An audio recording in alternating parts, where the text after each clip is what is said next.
আচ্ছা, আপনি আমার গায়ের রং দেখে কিছু বুঝতে পারছেন? আচ্ছা ছাড়ুন, আপনি নিজের গায়ের রং দেখে কিছু বুঝতে পারছেন কি? না না, এমনি এমনি প্রশ্নটা করছি না। আপনাদের মনে আছে যে তৃণমূল কংগ্রেসের একজন নেতা আছেন, তিনি আবার উত্তর 24 পরগনায় জেলা পরিষদের সভাধিপতি, তৃণমূল কংগ্রেসের নেতা বিধায়ক নারায়ণ গোস্বামী। তিনি গায়ের রং দেখে অনেক কিছু বুঝতে পেরে যেতেন। সন্দেশখালীর ঘটনার সময় এই নারায়ণ গোস্বামী, তৃণমূল নেতা বিধায়ক, তিনি এগিয়ে এসে বলেছিলেন যে দেখুন, আদিবাসী তপশিলি জনজাতির মহিলা হলে তাদের কিন্তু দেহের গঠন এবং তাদের গায়ের রং দেখে বোঝা যায়। আদিবাসী হলে এটা মনে রাখতে হবে যে গায়ের রং ফর্সা না শ্যামবর্ণ সেটা কিন্তু দেখলেই বোঝা যায়। যে সমস্ত মহিলাদের ক্যামেরার সামনে এসে কথা বলতে দেখতে পাওয়া যাচ্ছে তারা তো ধবধবে ফর্সা, তাহলে তারা আদিবাসী কি করে হলেন? তো সেই তৃণমূল কংগ্রেসের নেতা বিধায়ক যিনি মেয়েদের গায়ের রং দেখে সবকিছু বুঝতে পেরে যান, তিনি আবারও ফিরে এসেছেন এবং এইবারে এসে তিনি বলছেন যে ধুর, কোথায় কি হয়েছে, কোথাও কোনো গন্ডগোল তো নেই, উৎসবে ফিরতে হবে, আগের থেকে বড় করে উৎসব করতে হবে, এবছর আরো বেশি আলো জ্বালাতে হবে, আরো বড় মণ্ডপ করতে হবে। একটি মেয়ে যেভাবে প্রাণ হারিয়েছে, আরজি করে সেই নৃশংস মর্মান্তিক ঘটনা আপনারা সকলেই জানেন, যে ভয়াবহ অত্যাচার করা হয়েছে সেই মেয়েটির ওপরে, সেই মেয়েটির মৃত্যু শোক থেকে মানুষকে বের করে নিয়ে এসে তিনি ফেলতে চাইছেন সেই একজনের সামনে। তিনি হলেন জগৎ জননী, নারী শক্তির প্রতীক দেবী দুর্গার সামনে তিনি সকলকে নিয়ে এসে ফেলতে চাইছেন এবং বলতে চাইছেন, করো, চলো উৎসব করো সবাই মিলে, অন্যদিকে তাকালে চলবে না, করো, উৎসব করতেই হবে। না, আমি ওনার কথা ভুল বুঝতেই পারি, নিজের ত্রুটি স্বীকার করে নিচ্ছি। আপনারা বরং শুনে বলুন যে উনি এর থেকে অন্যরকম কিছু বলতে চেয়েছেন কিনা। এক্স্যাক্টলি যে কথাটা তৃণমূল কংগ্রেসের নেতা নারায়ণ গোস্বামী বলেছেন সেটা হচ্ছে, যারা বলছেন উৎসবে নেই, আমাদেরও চ্যালেঞ্জ আরো ভালো করে উৎসব করা এই বছর। গত বছর যা আলো ছিল এবার তার থেকেও বেশি হবে। আমরাও প্রমাণ করতে চাই আমরাও উৎসবে আছি। ব্যবস্থা করতে হবে যে পুজো কমিটিতে গত বছর খিচুড়ি ভোগ কিংবা বাউল গান হতো না, সেখানে এই সব ব্যবস্থা করতে হবে।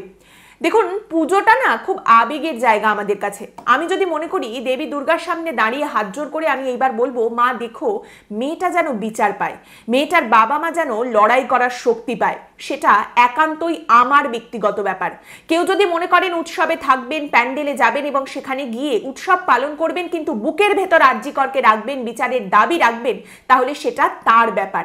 এইখানে প্রশ্ন করতে হয় যে এই শাসক দলের কিছু মানুষের উপর দাঁড়িয়ে এমন ক্রোধ জন্মালো যে এই উৎসবটাকেও তারা এখন চ্যালেঞ্জ হিসেবে দেখছেন। কি অন্ধকার তাদের গ্রাস করেছে যে এইবারে তাদের আরো বেশি আলো জ্বালাতে হবে। এবং এইটা শাসক দলের তরফ থেকে একটা বিতর্কিত মন্তব্য এই উৎসব এবং আরজি কর কাণ্ডকে ঘিরে তা কিন্তু নয়, কারণ আপনি একটা মন্তব্য দিয়ে সবাইকে তো বিচার করতে পারবেন না, সেটা মূর্খামি হবে। তাই এই মন্তব্যটা মাথায় রাখুন আর তার পাশে এই ঘটনাটা রাখুন।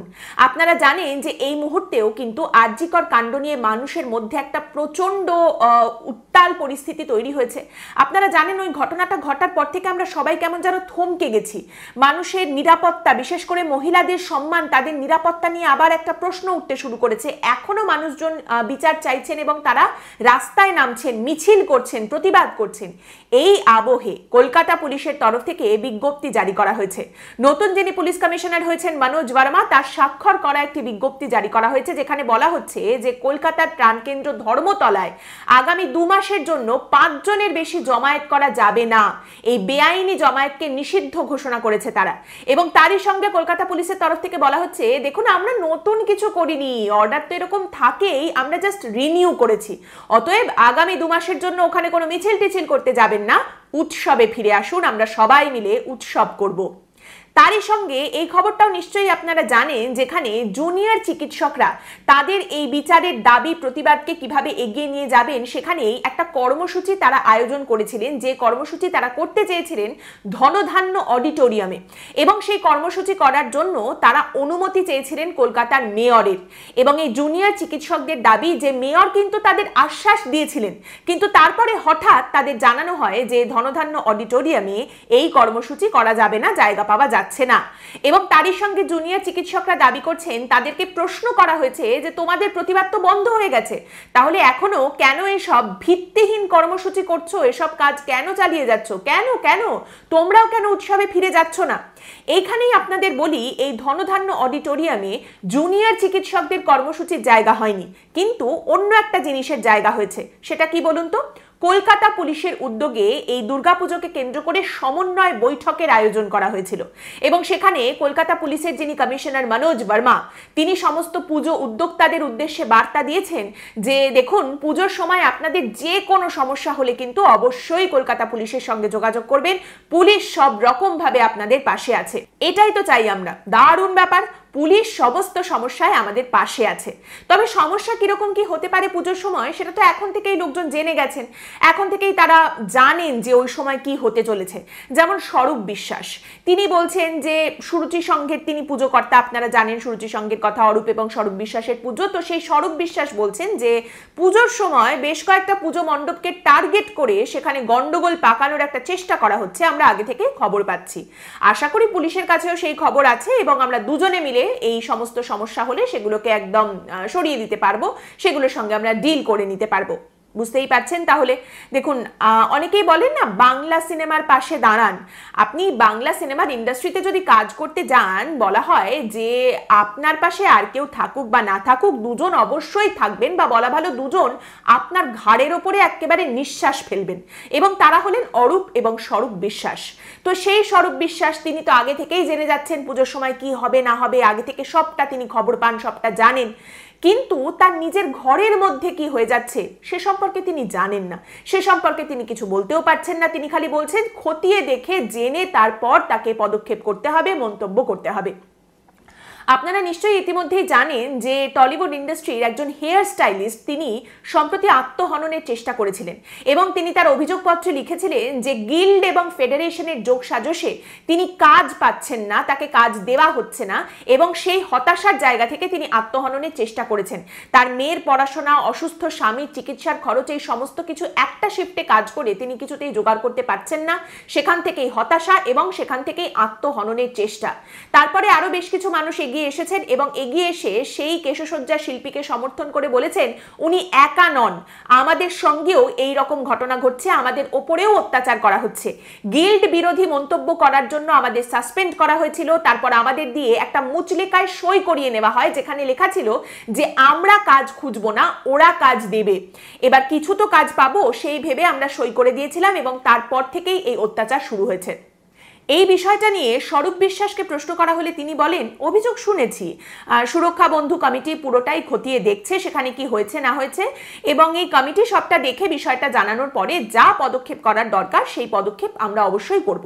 তবে গিল্ড এবং ফেডারেশনের মধ্যে গোপন আতাতের যে বিষয়টা সেটা সম্পূর্ণ নস্যাৎ করে দিয়েছেন স্বরূপ বিশ্বাস, এবং তিনি বলছেন এরকম কোনো ব্যাপার নেই, এসব এক্সিস্টই করে না, মানে এসব কুৎসা ছাড়া আর কিচ্ছু নয়। স্বরূপ বিশ্বাস তারই সঙ্গে এই টলিউডের থ্রেড কালচার নিয়ে বলছেন দেখুন এটা একটা সৃজনশীল দুনিয়া, এখানে ভয় দেখানো, হুমকি, জোর করে কাজ করানো বা অন্য কিছু এই সমস্ত একেবারেই হয় না। এখন যারা বলছেন যে শেষ দেখে ছাড়বো, আমরা বুঝে নেব, দেখে নেব, সেটাকে তাহলে আপনারা কি বলবেন? আমার ভাষায় সেটাই তো থ্রেড কালচার, এটাই তো হুমকি সংস্কৃতি। ভাবতে পারছেন? ভাবুন একবার, স্বরূপ বিশ্বাসের মতো অসহায় একজন মানুষ তিনি কিন্তু এই থ্রেড কালচারের শিকার হচ্ছেন। আহারে কি কষ্ট। তারই সঙ্গে এখানে জানিয়ে রাখি উইমেন্স ফোরাম ফর স্ক্রিন ওয়ার্কার্সের তরফ থেকে সম্প্রতি মুখ্যমন্ত্রীকে একটি চিঠি দেওয়া হয়েছে। এই কমিটির তরফ থেকে অভিনেত্রী উষসী রায় বলছেন যে এইখানে এই ইন্ডাস্ট্রিতে যে মহিলা এবং শিশুরা কাজ করেন তাদের নিরাপত্তার জন্যই কমিটি তৈরি করা হয়েছে, এবং আমরা চাই না যে সেই তরুণী চিকিৎসকের মতো এখানেও কোনো মেয়েকে বেঘরে প্রাণ হারাতে হোক। বেসিক্যালি তাদের বক্তব্য আরেকটা আরজিকর কাণ্ড হওয়ার আগে তারা নিরাপত্তার জন্য এই কমিটি তৈরি করেছেন এবং তারা মুখ্যমন্ত্রীকে চিঠিও পাঠিয়েছেন। কিন্তু ওই যে স্বরূপ বিশ্বাস বলে দিয়েছেন এসব কিছু এখানে নেই, এক্সিস্টই করে না, কোনো থ্রেড কালচার নেই, সৃজনশীল দুনিয়া, দেখুন এসবের কোনো সম্ভাবনা নেই। আর তারপরেও যদি কোনো অপ্রীতিকর ঘটনা ঘটেই যায় তখন বলা হবে যে এটা অত্যন্ত বেদনাদায়ক, অত্যন্ত দুঃখজনক। কিন্তু যদি প্রশ্ন করেন যে দায়টা তাহলে কার, ধ্যাত, এত তাড়াতাড়ি উত্তর দেওয়া যায় নাকি দায় কার? এটা এত সেন্সিটিভ একটা বিষয়, আর তাছাড়া আমরা তো কিছু জানিই না, আগে তো জানতে হবে, খতিয়ে দেখতে হবে, তারপর না হয় উত্তর দেব দায়টা কার। এই মুহূর্তে আপনারা জানেন জুনিয়র চিকিৎসকরা যারা আন্দোলন করছেন তারা কিন্তু একটা আতঙ্কে ভুগছেন। তারা মনে করছেন যে তারা যখন কাজে ফিরে যাবেন তখন তাদের উপর অত্যাচার নেমে আসবে।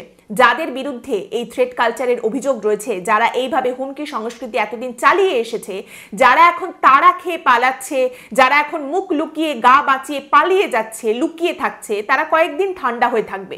তারপর যখন সব কিছু থিতিয়ে যাবে তখন যারা এদের বিরুদ্ধে অভিযোগ করেছে, প্রতিবাদ আন্দোলন করেছে, তাদের তাদের উপর চড়াও হয়ে এরা আবার অত্যাচার শুরু করবে? এই প্রশ্ন যদি আপনি করেন তাহলে আপনি শাসক দলের তরফ থেকে 3 রকম উত্তর পাবেন। একটা আপনি উত্তর পেতে পারেন যে কথাটা বলছেন ডক্টর এসপি দাস। আপনারা জানেন ডক্টর এসপি দাসের বিরুদ্ধে এখন অনেক রকম অভিযোগ উঠছে, বলা হচ্ছে যে তিনি হচ্ছেন উত্তরবঙ্গ লবির মাথা, স্বাস্থ্য ভবনটা তিনিই নাকি বকলমে চালান। তিনি সম্প্রতি অনেকগুলো সাক্ষাৎকার দিয়েছেন এবং সেখানে তিনি বারবারই বলছেন একটাই কথা যে দেখুন, আমি কোনোদিন সরকারি চাকরি করিনি, কোনো সরকারি পদেই আমি ছিলাম না, শুধুমাত্র মুখ্যমন্ত্রীর চিকিৎসক হওয়ার জন্য আমার বিরুদ্ধে এই সমস্ত কথা বলা হচ্ছে। মুখ্যমন্ত্রীর চিকিৎসক হওয়ার সুবাদে মুখ্যমন্ত্রী যদি কখনো কিছু জিজ্ঞেস করতেন তখন উনি শুধু হ্যাঁ বা নাতে উত্তর দিতেন, এছাড়া আর কিছুই নয়। কোনো সাথে পাচে উনি থাকেন না, শুধু শুধু ওনার বিরুদ্ধে কুৎসা করা হচ্ছে, কুৎসা ছাড়া আর কিচ্ছু নয়। এবং এই যে থ্রেড কালচারের কথা, এই থ্রেড কালচারের শিকার তো উনি নিজেই হয়েছেন। উনি বলছেন দেখুন, আমার সঙ্গে যেটা হচ্ছে সেটাই তো থ্রেড কালচার, আমি তো থ্রেড কালচারের শিকার। তো তাই এখানে ডাক্তারদের মধ্যে একটা ইউনিটি বজায় রাখতে হবে, আর যাদের বিরুদ্ধে অভিযোগ ওঠে, যারা কোনো প্রতিবাদ দেখলে সেটাকে মারিয়ে দিয়ে চলে যান, তাদেরকে সামনে বসিয়ে বোঝাতে হবে এবং বলতে হবে যে দেখো বাবা, এসব একদম করা উচিত নয়, এগুলো খারাপ কাজ, ছি ছি ছি ছি, এরকমটা করে না। ব্যাস, তারপর সবাই সবুজ রসগোল্লা খাবেন আর বাড়ি চলে যাবেন। ডাক্তারদের মধ্যে একটা ইউনিটি বজায় রাখতে হবে। এই কথা বলছেন তিনি, যাকে উত্তরবঙ্গ লবি বা থ্রেড কালচারের যে লবি, থ্রেড কালচারের মাথায় যিনি বসে রয়েছেন বলে অভিযোগ করা হচ্ছে সেই ব্যক্তি। এছাড়া আপনি আরেকটা উত্তর পেতে পারেন, সেটা হচ্ছে লর্ড কুণাল ঘোষের উত্তর। লর্ড কুণাল ঘোষ কি বলছেন? তিনি বলছেন যে দেখুন, এই মুহূর্তে দেখা যাচ্ছে যে আরজিকর সহ বিভিন্ন জায়গায় যাদের বিরুদ্ধে অভিযোগ করা হচ্ছে, বিভিন্ন মেডিকেল কলেজে, তাদের তো হাসপাতালে ঢোকা বন্ধ করে দেওয়া হয়েছে, তাদেরকে সাসপেন্ড করা হচ্ছে। কিন্তু এর মধ্যে তো অনেকেই আছেন যারা কিছুই করেননি, তাদের বিরুদ্ধে গায়ের ঝাল মেটানোর জন্য তাদের নামটাও দিয়ে দেওয়া হচ্ছে থ্রেড কালচারের মধ্যে এবং তাদের সাসপেন্ড করে দেওয়া হচ্ছে। যাদের বিরুদ্ধে স্পেসিফিক প্রমাণ রয়েছে তাদের বিরুদ্ধে পদক্ষেপ করা যেতে পারে, কিন্তু সবার যে কারুর নাম এই থ্রেড কালচারের মধ্যে অভিযোগ হিসেবে যদি ঢুকিয়ে দেওয়া হয়, তাহলে এই সমস্ত মেধাবী ছেলেমেয়েরাই বা যাবে কোথায়? কিভাবে তারা পড়াশোনা করবে? তাদের উপরেও তো একটা অন্যায় হচ্ছে। এবং তারই সঙ্গে এখন দেখা যাচ্ছে যে এই শাসকপন্থী যে সমস্ত চিকিৎসকরা রয়েছেন, তারা আবার আমাদের বাঁচান এরকম আর্জি নিয়ে স্বাস্থ্য ভবনে এবং তারই সঙ্গে তৃণমূল কংগ্রেসের নেতা নেত্রীদেরকে মেলও করেছেন। ভাবুন একবার, কি করে চলবে? তাদের কথা তো ভাবতে হবে। এই মানুষগুলো যাবে কোথায়? কিভাবে তারা কাজ করবে? এটা ভাবুন, এটাও তো একটা অ্যাঙ্গেল। আর শেষ উত্তরটা আপনি পেতে পারেন তার কাছ থেকে, যিনি একজন পুরনো চাল। তিনি একেবারে মোক্ষম খেলাটা খেলে দিয়েছেন এবং তিনি বলছেন না না, থ্রেড কালচার বলে কিছু নেই। এই সমস্ত ছাত্রছাত্রী এরা তো বাচ্চা ছেলে মেয়ে, তাই এরা আসলে জানে না, এরা বুঝতে পারেনি। এই কথা বলছেন কলকাতার মেয়র ফিরহাদ হাকিম। তিনি বলছেন থ্রেড কালচার বলে কিছু নেই, এসব ছাত্রছাত্রীরা এরা তো বাচ্চা, তাই এরা এসব জানে না, ওই উন্নয়ন কখনোই হয়নি। কিছু নিয়ম আছে যেটাকে এরা হয়তো থ্রেড কালচার ভাবছে। মানে আমি যদি আজকে বলি যে পৌরসভায় সকাল 10টার মধ্যে এসে সই করতে হবে, এবং কেউ যদি বলেন যে কেন, বামফ্রন্ট আমলে তো আমি দুপুরবেলা 1টায় আসতাম, তাহলে আমি ওভাবেই কেন থাকবো না? এই তো মেয়র এসে জোর জবরদস্তি করছে, থ্রেড কালচার দিচ্ছে। এটা কি হয় কখনো? ভাবুন, এইটা হচ্ছে কলকাতার মেয়রের বক্তব্য। মানে তার যুক্তিটা এরকম যে রবীন্দ্রনাথ ঠাকুরেরও দাড়ি আছে, ছাগলেরও দাড়ি আছে, তাহলে ছাগল কেন কবিতা লিখবে না? এখন বিষয়টা হলো, এই থ্রেড কালচার নিয়ে শাসক দলের তরফ থেকে আপনি অনেক রকম কথা শুনতে পারেন, বা শাসকপন্থী লোকজনদের কাছ থেকেও অনেক রকম উত্তর আসতে পারে। এখন দেখার বিষয় হলো আদালত এই নিয়ে যে প্রশ্নটা করেছে সেখানে রাজ্যের তরফ থেকে কি উত্তর দেওয়া হয়। কারণ এই নিয়ে কিন্তু সম্প্রতি কলকাতা হাইকোর্ট উদ্বেগ প্রকাশ করেছে। প্রধান বিচারপতি ডিভিশন বেঞ্চের তরফ থেকে বিভিন্ন হাসপাতাল এবং মেডিকেল কলেজে কেন এই হুমকি সংস্কৃতি চলছে এই নিয়ে উদ্বেগ প্রকাশ করা হয়েছে। প্রধান বিচারপতি মন্তব্য করেছেন যে একজন মহিলা চিকিৎসক বলছেন যে তার বাবা নিজেকে রক্ষা করার জন্য, নিজের সুরক্ষা নিশ্চিত করার জন্য তার ব্যাগে ছুরি দিয়ে পাঠাচ্ছেন। আরেকজন মহিলা চিকিৎসক বলছেন যে তিনি পেপার স্প্রে নিয়ে কর্মক্ষেত্রে যাচ্ছেন। এই সমস্ত কিছু দেখে প্রধান বিচারপতি রীতিমতো বিস্মিত। তিনি বলছেন কর্মক্ষেত্রে 60% মহিলা চিকিৎসকদের দুর্ব্যবহারের সম্মুখীন হতে হচ্ছে। তাহলে কেন এই পরিস্থিতি, কেন থ্রেড কালচার চলছে, এই নিয়ে রাজ্যকে হলফনামা জমা দিতে বলেছে কলকাতা হাইকোর্ট। এবার এইখানে রাজ্যের তরফ থেকে উত্তরে কি বলা হয় সেটাই দেখার বিষয়। আপনি বিভিন্ন দিক থেকে বিভিন্ন রকম কথাবার্তা বিভিন্ন লোকজনকে দিয়ে বলিয়ে মানুষকে বিভ্রান্ত করতেই পারেন, কিন্তু আদালতে এই নিয়ে আপনি কি বলেন সেটাই এখন দেখার বিষয়। আজকের পর্ব এখানেই শেষ করছি। আপনাদের মতামত এই পর্ব সম্পর্কে অবশ্যই জানাবেন।